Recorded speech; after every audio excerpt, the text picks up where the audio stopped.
It disappeared.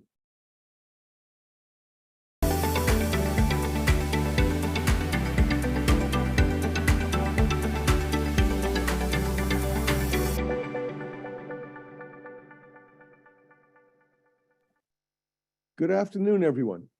As many of you know, I am Mark Mendelson, the Chief Executive Officer of Ben-Gurion University Canada. We've had a few-month hiatus since our last webinar last spring, and it is indeed my pleasure to welcome you to another Webinar Wednesdays brought to you by us. This will definitely be a fascinating one with a different format, as we will be taking you for a live tour of one of the most unique departments of any university in Israel, our very own medical simulation building, where healthcare professionals, from doctors to emergency medical technicians and ambulance and first aid medics, get to practice real-life disaster situations on computerized dummies. I visited it and it was incredible, I have to tell you. We hope that you enjoyed the video loop we just shared and that you had a chance to learn more about Ben-Gurion University and BGU Canada. A huge thanks to our colleagues and friends and partners in the United States, as they call themselves Americans for BGU. Before we start, I have a very special message for our Toronto viewers. As most of you are probably aware, on November the 6th, BGU Canada will be presenting the Future Is Now Gala, featuring Hollywood star and actor Michael J. Fox, live in the flesh. Funds raised from this event will be directed towards the simulation building mentioned before. And for those of you under 40, we are currently offering a special deal at a subsidized $39.95 a ticket. I mean, if that's not a deal, I don't know what is. And to our Montreal viewers, don't feel left out. For on November 2nd at the Shar Shemaim Synagogue, our Montreal chapter will be paying tribute to the 50th anniversary of the Munich massacre at the Olympics by hosting the screening of the movie After Munich and featuring its Canadian director and producer, Francine Zuckerman. This is a very unique production focusing on the effects and aftermath of the massacre on 4 different and special Israeli women. Please go to our website, www.bengurion.ca, to purchase tickets. In conversation with Israeli authors, if you remember, our sold-out series during COVID will be reinitiated in January for a 3-part series. Stay tuned for more details about this event. In addition, our next webinar Wednesdays will take place on November the 30th on Ben-Gurion Day. We will be coming to you live from Sde Boker, where Ben-Gurion lived his last years and is buried. More details will come your way in the coming weeks. And finally, Rosh Hashanah is just around the corner. Please think of us to send New Year's cards to your loved ones. 1 card is $18 and 10 are $120. These are fully tax receivable.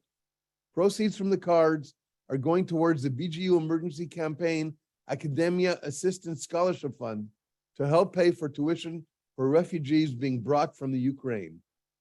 And now, after this long intro, it is my honor to introduce our special tour guide, the very unique and special Dr.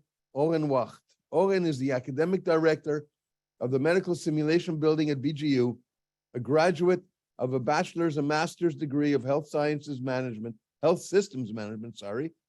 and emergency medical services, an outstanding medic with Magen David Adom. I personally saw him in action, and he is a brilliant practitioner. Dr. Wacht, Oren, the screen is all yours. Hi. Hi, thank you for the introduction. We're very glad that you're with us here on this live transmission. And we are really excited to show you a small portion of our new medical simulation center here at Ben-Gurion University. I have with me Menachem. Menachem is the manager of the simulation center. And we have Paz with us. Paz is one of our students. She's a 3rd-year student in our bachelor degree for emergency medicine. And we have Hani, who is doing a live stream. We just finished actually today training for the security staff of our university. Just half an hour ago, Menachem finished the training. So we'd like to show you one of the rooms where we do a lot of the trauma training. So if you can come with me. Don't worry, this is fake blood, okay? Just fake blood. And if you can come with me, honey, what we can see here are models that we use for trauma scenarios. These are limbs, hands, and legs. And what the students need to do is put a tourniquet until the bleeding stops. The blood that you see here are attempts to stop the bleeding that were not so successful, but that's part of what we do here when we train. As we say in every simulation, this is a safe place to make mistakes.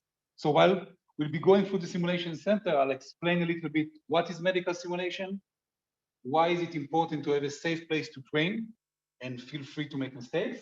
And now we can improve our students as practitioners. So honey, come with me. We are now in the basement. We have 4 floors in this simulation center. Let's go up to the entrance and see some more interesting stuff. Come with me.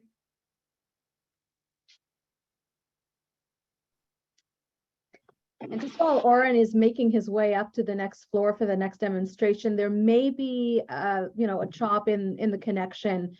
So I'll take this opportunity to remind everyone in the audience to please use the Q&A box at the bottom of your screen to ask any questions. You can do this at any time during the tour, and we will get to the Q&A portion of the tour in about 20 to 30 minutes. So this is an interesting part because since we are doing simulation here for medical students, paramedics, nursing students, physicians, nurses, really all medical practitioners and students, we have a storage room which looks like a hospital storage room. We have all the medications, we use real medications, we use real equipment. It's really an important part of what we do. So when the students, for example, they train and they need to use a certain medication, they actually use the real medication. They break the ampoule and they use a real syringe to draw up the medication. We use what is called high fidelity simulation. So everything is real as it can be. So if you train in a real life scenario, when you get to a real patient, you can do much better. Let's go up to see the entrance and then we go to the first floor. The connection may be a little bit sketchy when we go from floor to floor, but don't worry. Let's go, guys. We'll take this moment to remind our viewers from Toronto that Oren will be at the Future Is Now Gala, which will be held at the Fairmont Royal York on November 6th. He will be performing some of these simulations along with his colleagues, simulations that you'll get to see in just a moment. And all the funds that are raised at the event will go to support the medical simulation building, which you are touring right now. So you can see the beautiful building. It's not just a practical building. It's also really a nice place for students and for us to stay the whole day, to practice, to do all the things that we want to do in a really nice and comforting environment. Let's go 1 floor up. I want to show you some rooms that we prepared.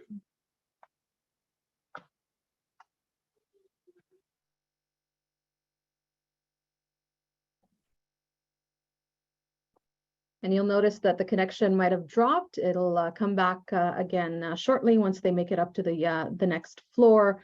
But again, don't forget to use the Q&A box at the bottom of your screen. You can leave your questions at any time during the tour. And here we go.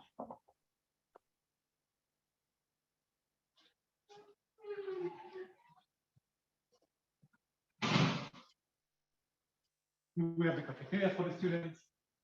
And let's go to this floor. It's a very interesting place because we have 14 rooms here where we can do simulations. Let's see one of the options that we have here.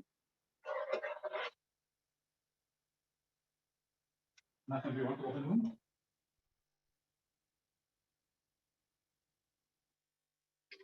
So we set up here a demonstration of a scenario that we use with our students. Students that learn to be paramedics. As you can see, this is one of the standard simulation rooms. So we use real gloves. This is the real equipment that we use in our EMS system. So if we want students to know how to be good paramedics, they need to have the same equipment. This has to be really detailed. For example, you can see there's all the equipment. We use real drugs. Everything is real, except the fentanyl and this kind of stuff, which is, of course, not real. And this is how we practice. So we are using high fidelity mannequins.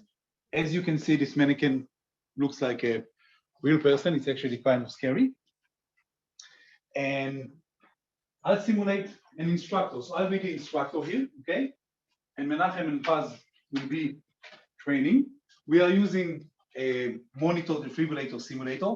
So this, by the way, is the one that we have exactly in our EMS system. And I can change all the parameters inside. So Menachem and Paz would actually respond to what is happening to the patient. This is also screened wirelessly to the big television, so students in the room can see everything. So let's start, okay? Menachem, we have a scenario here. It's a 70-year-old woman who is in shortness of breath. She called the EMS, okay? She is at home with an oxygen device, okay? And we have, of course, all the gases inside, so it's flowing. You can hear the air flowing. And you start treating her. So Paz, please, let's put the SpO2 pulse and the monitor, please. Hello, what's happening? So what I can do is I can actually How are you feeling now? I can actually Yes, simulate- shortness of breath, simulate the mannequin talking. So for example, chest pain, okay, please. Since this morning.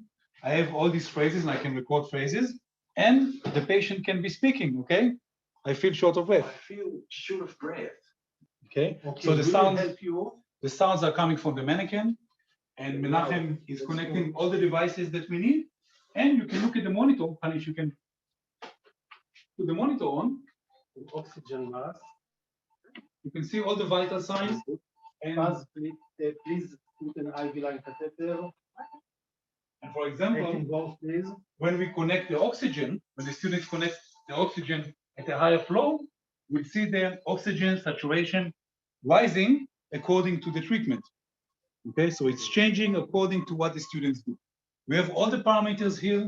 For example, we can do an ECG, we can pace the patient, we can defibrillate the patient, we can do anything that we want to simulate the real environment. Now, this patient is in shortness of breath. Menachem, Let's take blood pressure. she's not responding to the oxygen, okay? She's in respiratory failure. And of course, the monitor changes its sound and so on according to the treatment and according to the drugs that we give. Do we have any kind of medical documents? No, please? no. Nothing. Of course, what we can do Any kind of is we information? can show previous medical history. We can screen it on the monitor. Please, blood pressure, We can please. show x-rays, point of care ultrasound, CT scan, blood test, whatever you want, we can simulate on the screen. And let's make a ketamine, 100 milligram. So what Menachem now is doing, decided the patient is in respiratory failure and he's going to sedate the patient and intubate it. So you can watch how he does it in real time. Of course, the mannequin is anatomically similar. Also, the airways are anatomically similar to a real patient. So Menachem can feel the response like a real patient. Okay. So the first time Menachem or a student is going to intubate somebody, it's going to be a mannequin and not a real patient. Video laryngoscope, please.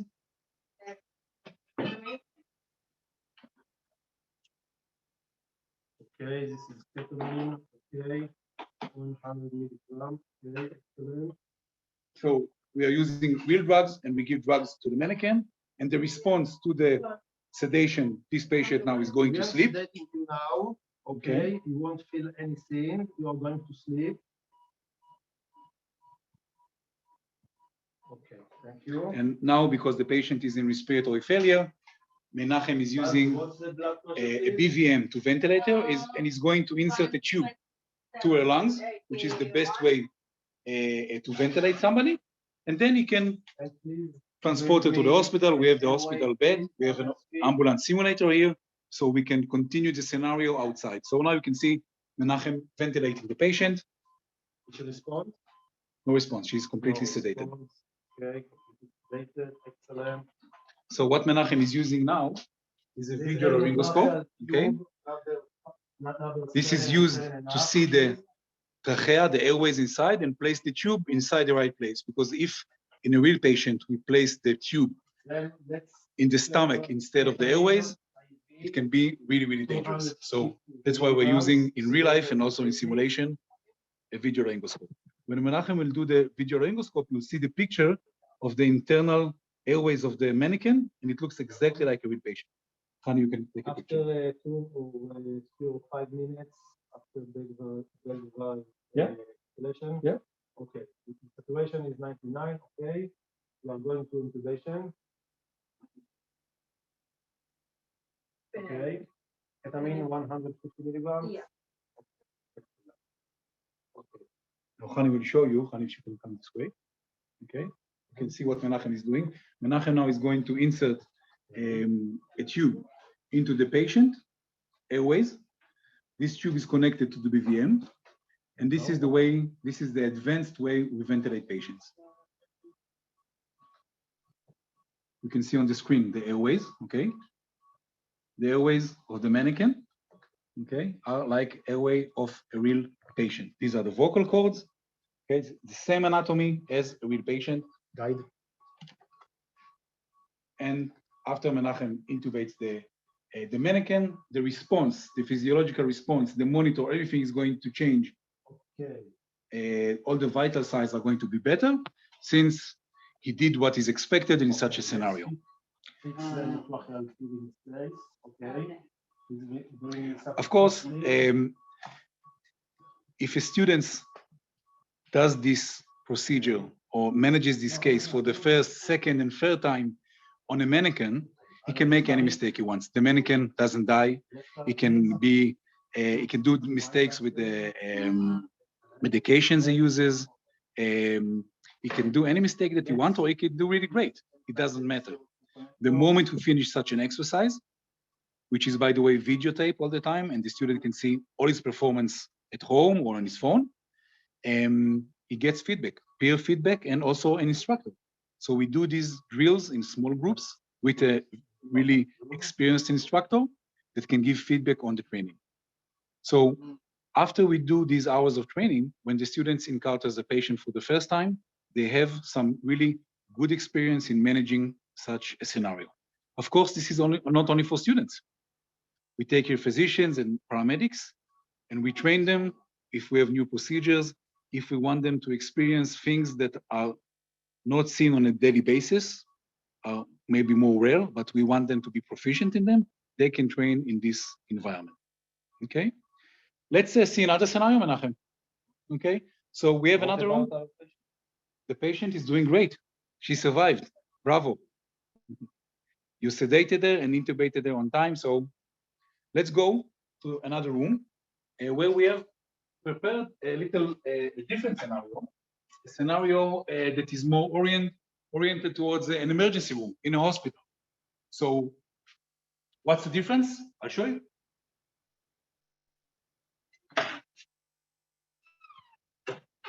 The room is the same room, but the equipment is a little bit different. Why? Because you can come closer, honey. In the emergency room, we use exactly this resuscitation cart. This is exactly the same setup, exactly the same equipment. So if we have staff coming from the hospital, they are using different equipment. They're using a different monitor, different equipment, different medications. So we adjust the equipment and the environment according to the training. So here we have a scenario. Menachem, are you ready? Yes, we're ready. Great. Are we ready? Yeah, excellent. So we have here a scenario in the emergency room. 50-year-old male came with chest pain, and suddenly they call for help. Okay, you're the physician, the attending physician, and you have a nurse with you, and they call for help. Let's start. Okay. Hello, sir. There's no Are you response. feeling up? There is no response. Is he breathing now? No, it's not really. Not at all. No response at all. Okay. Pulse. We are doing here Pulse. a scenario of Starting a in cardiac CPR. arrest with advanced life support. Start. Okay, so Chest we have a compression. physician and a nurse. Hard and fast. Okay. As you can see, the mannequin is really lifelike. The chest is lifelike. All the response is lifelike. Recoil. Funny, you can see the monitor here. Menachem is going to defibrillate this patient because he's in cardiac arrest and he needs defibrillation. And we are using the monitor that is being used in the hospital, in the emergency room. So Okay. now, what is the pulse? Okay, this is the rhythm. Okay, we have a ventricular tachycardia with no pulse, so we are need to defibrillate the patient. Pulse. When it's charged, please don't touch the patient. Okay, clear, shock, and continue in chest compression. So what I can do here, Hani, if you can show, I can change any of the parameters that I want Menachem to see on the monitor. Okay, so I can change any parameter that I like, and the response should be according to this. So any kind of heart rhythm, any kind of ECG, any kind of parameter, any kind of breathing sound, any kind of X-ray, anything that I want, and Menachem is going to ask, blood test. I can give him all the information, and he needs to respond accordingly, okay? So the patient is in cardiac arrest, they're doing compression, he shocked him, okay? He's going to connect now a BVM and ventilating, and if you continue the scenario, he's going to put medications in through the vein, and he's going to defibrillate again, and maybe also intubate the patient, depends on the situation in the scenario. So as you can see, we can custom make the scenario, not just for the right population, nursing students, medical students, physicians, paramedics, but also specifically, we can make pediatric scenarios, adult scenarios, trauma scenarios. That's the flexibility that we have in this field, okay? So you see Menachem has the exact equipment that we have in a resuscitation cart in the hospital. Okay, this is set up exactly the same. So if I'm a physician in the hospital and I come and train here, I don't have to look for anything because I know where everything is. This is exactly the same setup, okay? Menachem is going to find a central IV, okay? To the mannequin, we can put blood in the mannequins, urine, anything that we want, so there is a response. Okay, Honey, we are in. what do you think? Should we, Menachem, just open an IV, okay, an external vein here, okay? It's going to give medications through here. We put an IV adrenaline, 1 milligram. Excellent. 1, 2, continue, please. Can I have a metronome, please? Yes, Okay. we're using the metronome, so Paz can do the compressions at the right rate. Menachem, I think that you saved him, okay? Have a look. He regained sinus rhythm.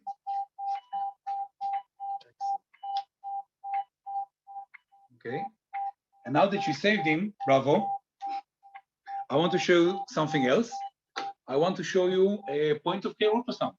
So we've been teaching point of care ultrasound for more than 5 years. All of our students learn how to do point of care ultrasound. Let's go to the next floor. Menachem, can you come with me? Yeah, Paz. And while we are on the way, I'll explain what point of care ultrasound is. So point of care ultrasound means we can, as physicians, nurses, paramedics, carry an ultrasound machine with us, okay?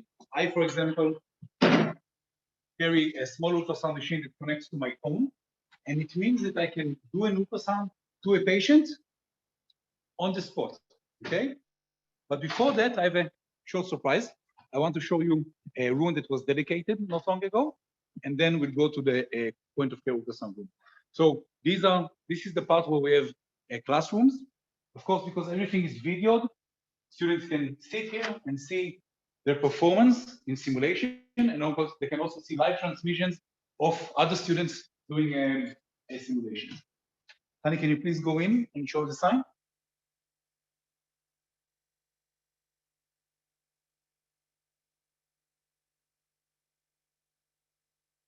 So this is a great opportunity for us to say thank you.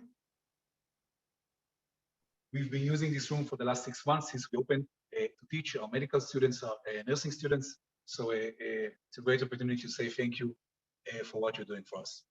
Let's go and see the point of care ultrasound. So we are walking to the 4th floor.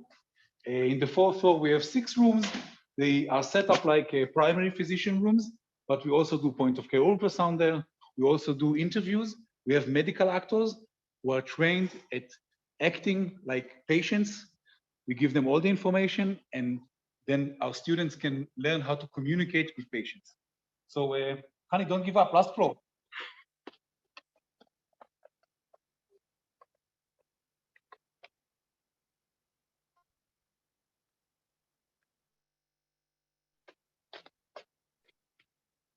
Once again, the audio and the video might be freezing a little bit if you are watching with us live right now, but as soon as we get to the third floor, we should be good to go.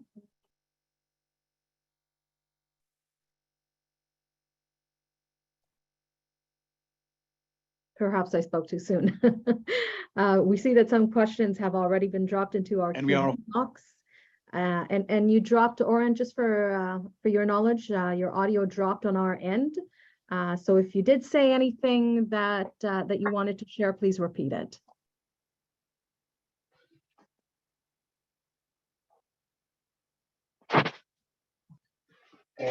So this room is set like a primary clinic, and I want to show you ultrasound, point of care ultrasound. So Menachem, are you ready? Don't worry, I won't do anything painful for Menachem, just a short demonstration, and then I'll go to the simulator, okay? So for example, let's say you've seen this in the scenario you just did. Menachem tried to find an IV here, okay? Or a central line. So this is a real life walking ultrasound machine, okay? By the way, this is the exact machine that we have in hospitals in Israel. And I am using the ultrasound machine to find a vein. Why? Probably most of you have been to a physician's office and they try to draw blood. Sometimes it's not an easy thing to do, find a vein, especially in an emergency. Where finding a vein and giving medications is critical. So what we are doing now in the field, in the hospital, in the emergency room, we're using ultrasound machines to find a vein, and then we can actually puncture the vein under the ultrasound, making sure we are in the right place. So I'm going to put, you can come over here, okay? I'm going to put the ultrasound machine on Menachem's neck. There's a big vein and artery here, okay? It supplies blood to our brain. Don't worry, I'm not going to puncture Menachem, okay? So you can see right here, okay? This is the artery, and this is the vein. As you can see, if I compress it, the vein disappears, and the artery is still pulsating, okay? This is Menachem artery. If I would now puncture him, I would see the needle coming inside, and I would be directly in place. And this is the vein, okay? So we're using ultrasound for many things. One of them is finding veins and arteries in an emergency. Other stuff that we are using, thank you, Menachem. Other stuff that we are using the ultrasound is for emergency. So let's say we are teaching Paz actually did the ultrasound course. So we're teaching her how to see if somebody is bleeding internally, which is critical. If we bring models, all of our models are healthy. They're not bleeding from anywhere. So this is why we use the simulator. So for example, we have this simulator. It looks like a real ultrasound machine, but there's a mannequin. And Khan, if you can come from this side, maybe it will be easier to see. If I'm going to use now this ultrasound on a mannequin, I'm actually seeing an ultrasound picture that is completely lifelike. By the way, this patient, as I can see here, has blood around the heart, which is a very critical situation. Let's see what the other stuff is going on. Okay. So for example, I can see the kidney, okay? This is the kidney, okay? And here there is blood around the liver, okay? This patient is bleeding profoundly. And let's see the lungs, okay? And I have all the nobology and all the stuff that I have in a real device, I have on the simulator. So students can see even rare abnormalities. So when they see a real patient, they know how to recognize it, okay? So I see this patient, for example, has a major problem in his left lung, okay? Let's see his bladder, okay? He's also bleeding around the bladder, okay? So this patient is bleeding from many, many places, okay?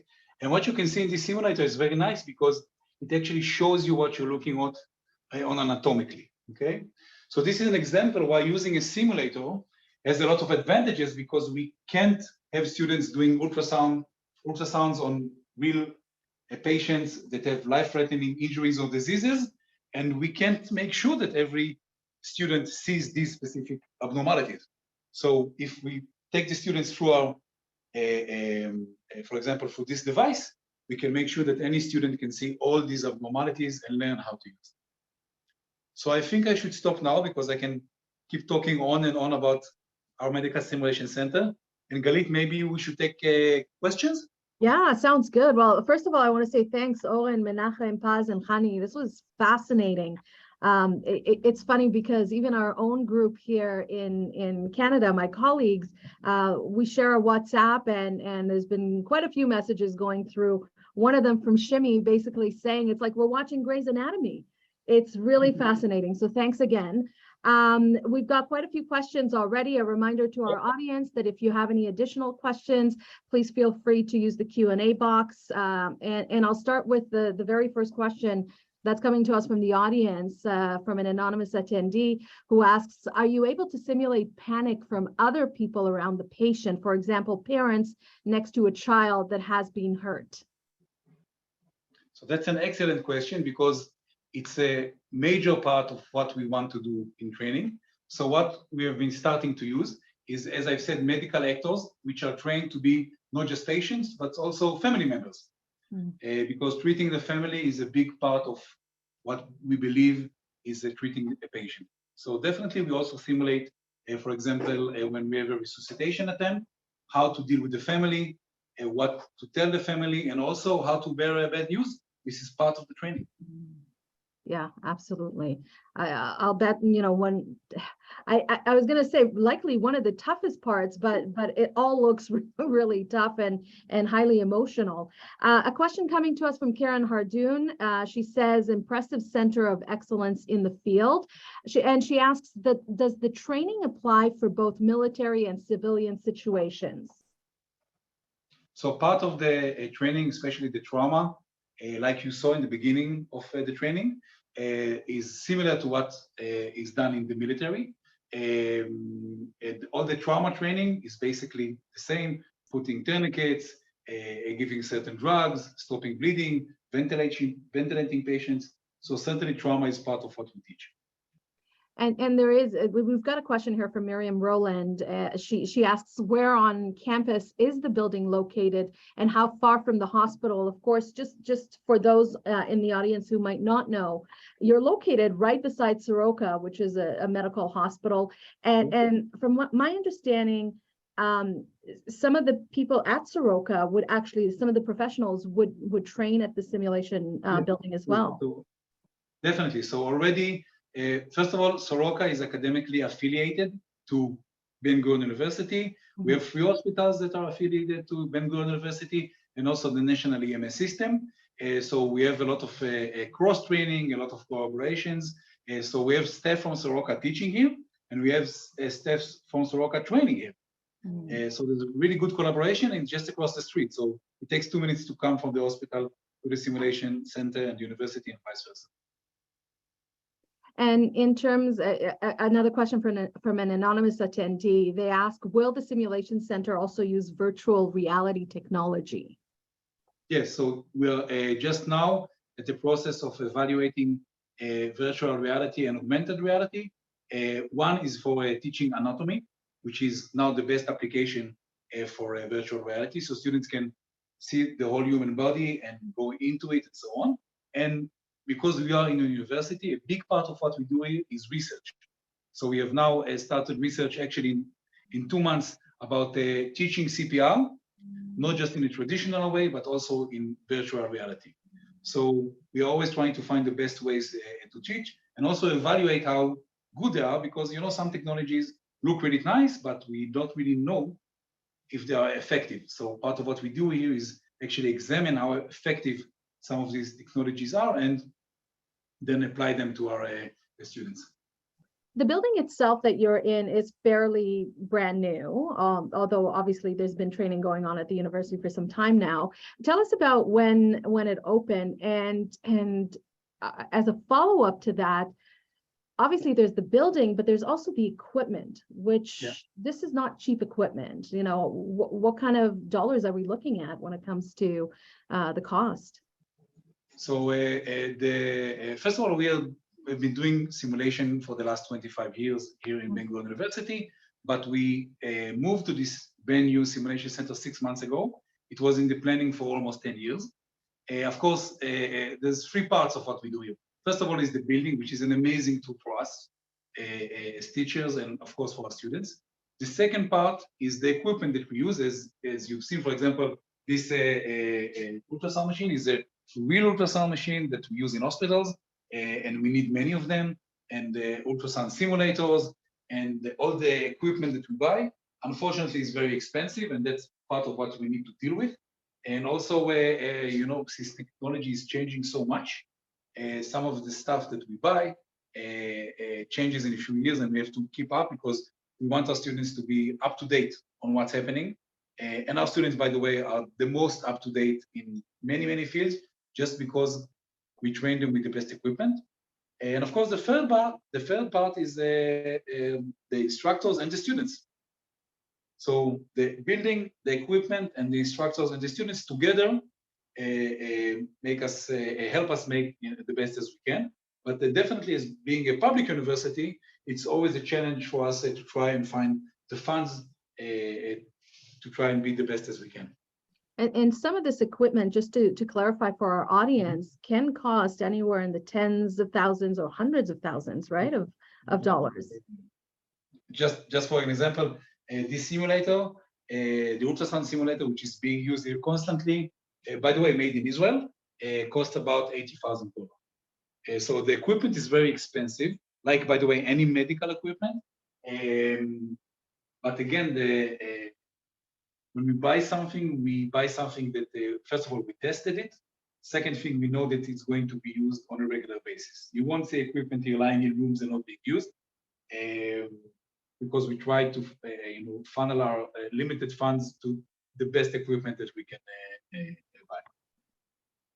And before I go back to the audience questions, Owen, you and a couple of your colleagues will be in Toronto, November the 6th, of course, for the Future Is Now Gala. And, you know, we'd love to hear a little bit more about what we can expect to see. I mean, you're going to be here, but you're also going to be engaged in the VIP reception, engaging in some of these simulations. So tell us a little bit about that. Yes, definitely. So we're very excited coming to the gala.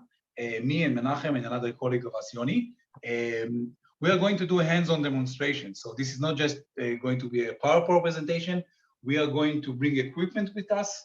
We are going to bring equipment that we use here daily, and we'll showcase how we use it. If you come to the event, you can actually experience it hands-on. We'll do stations, each of us, and you can experience firsthand how important and how innovative the equipment that we use is.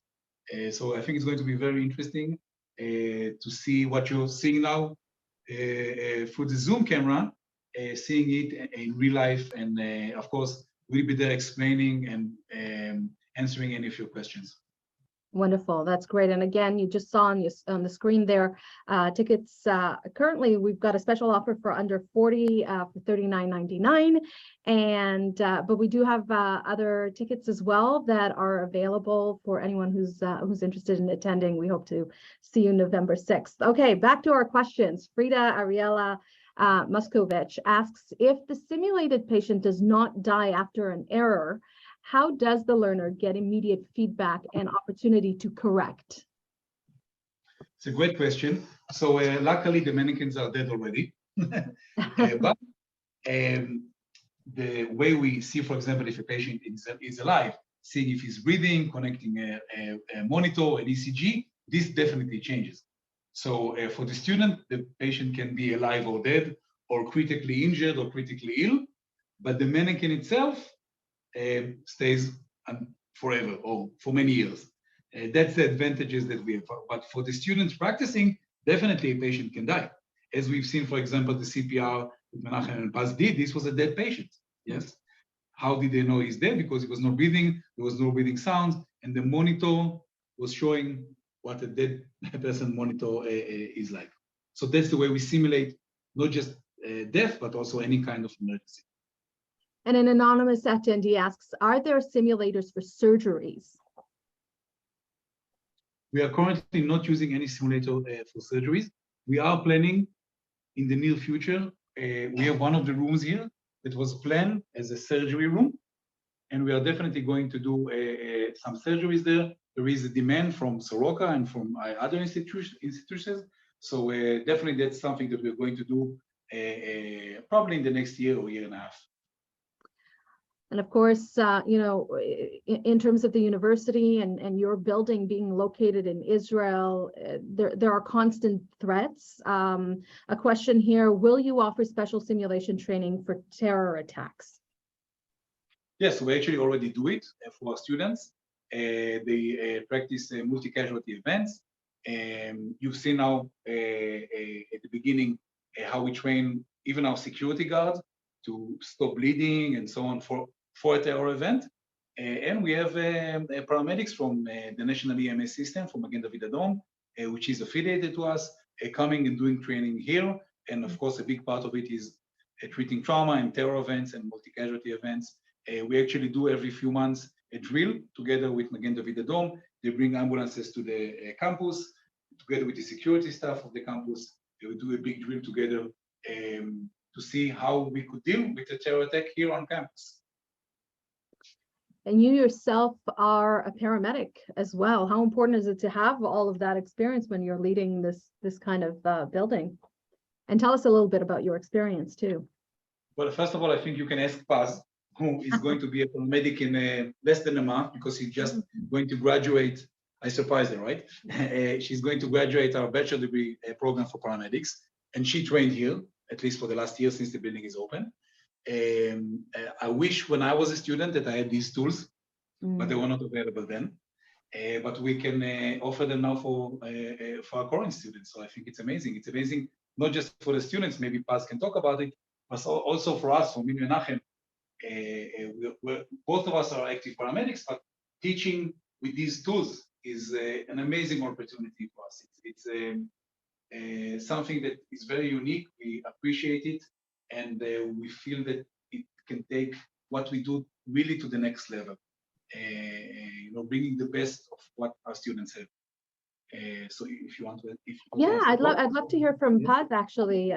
Congratulations, by the way, you'll be graduating soon. That's great. Tell us a little bit about your experience as a student.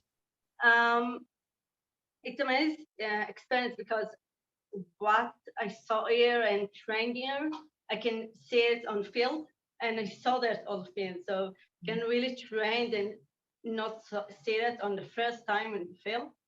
So you have some experience, not so much. And I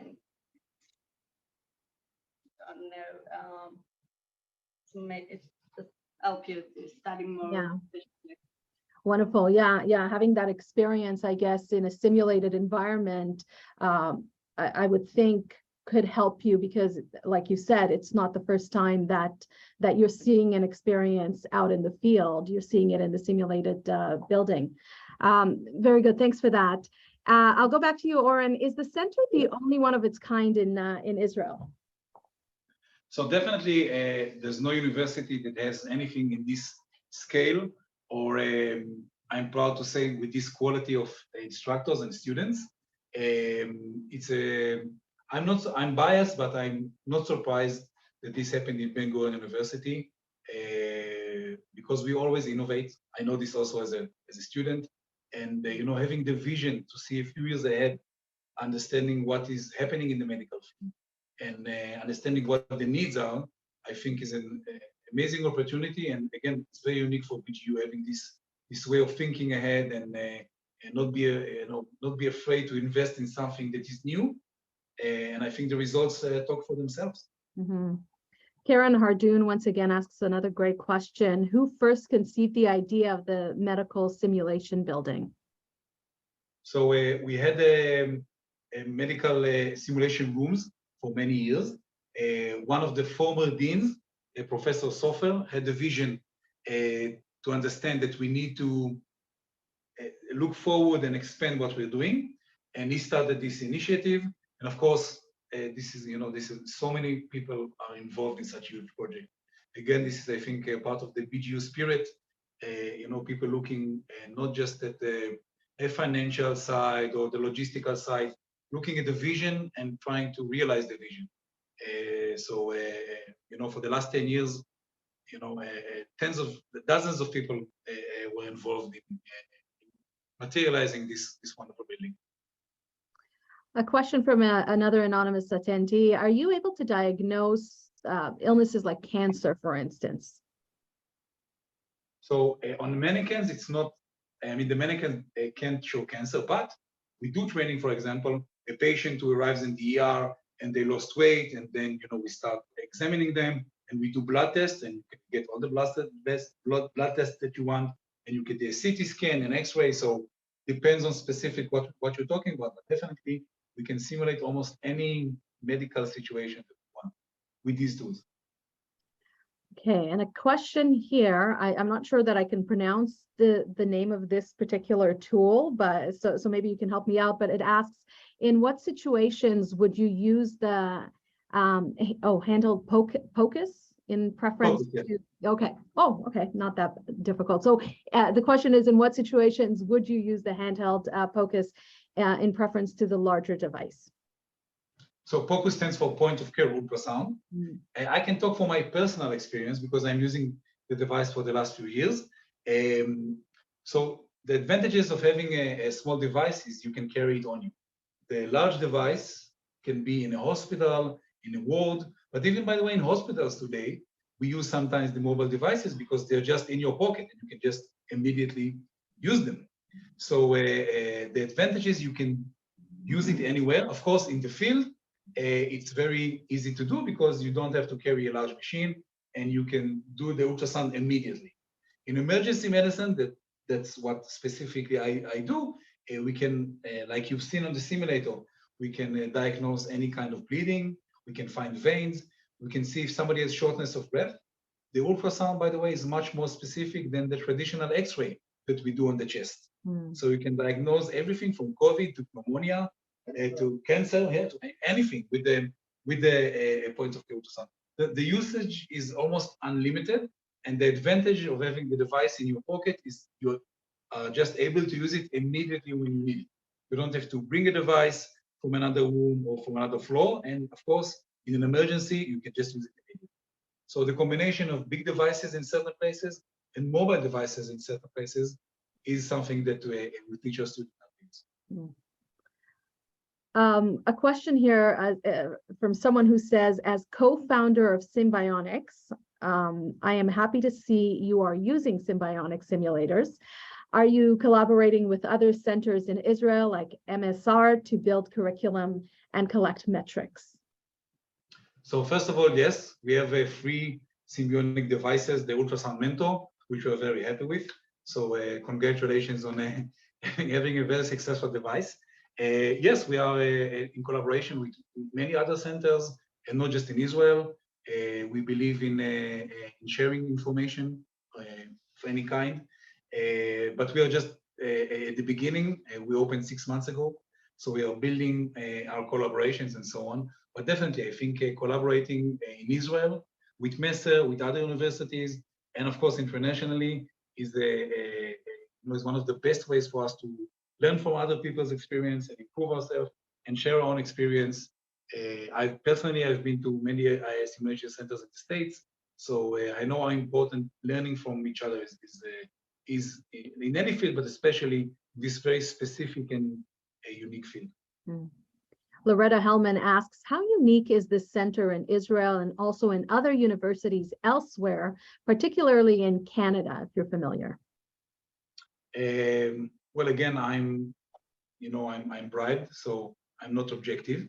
I can definitely say that this is a state-of-the-art building that can be compared to any, even Ivy League university in the States. They have a simulation center.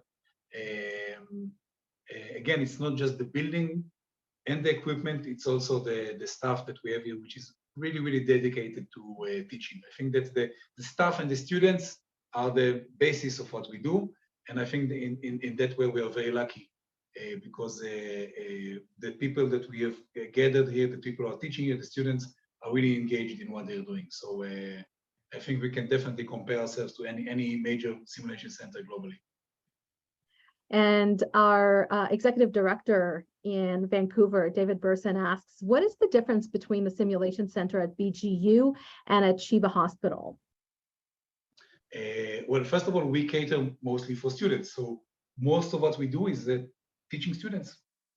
That's why we built the center, and that's what we do most of the time. Of course, we do other stuff, but that's our main goal. The center in Sheba, which is an excellent center, is not catered just to students. It caters more for already established professionals, physicians, nurses, and so on. And they also do very specific courses that are needed in Israel and nobody else does for accreditation and so on. Our specific focus is on teaching students, which is a very different thing than, for example, teaching physicians. So mostly what we do is we take students and we teach them from the whole studies until they become professionals using simulation. It's the building is the same, some of the equipment is the same, but the focus is very different. Very good. A couple of more questions for you, Oren. And I think you may have addressed this during the tour that you gave us, but we saw so much that I want to make sure that even if it's repeated, that's okay. What are some of the advantages, would you say, of using a simulated environment? Well, there's many advantages.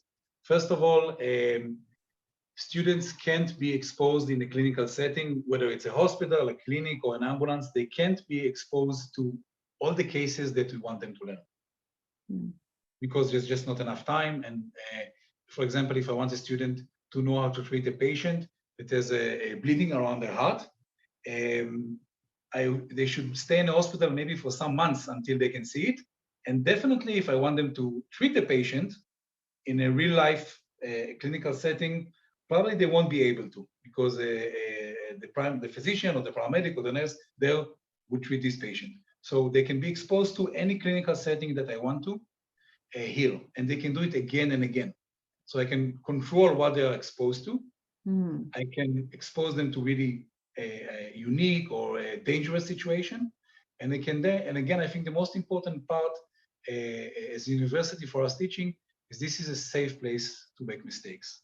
So, making a mistake with a real patient is a terrible thing. It happens, of course, but as a learning tool, it's not a great thing.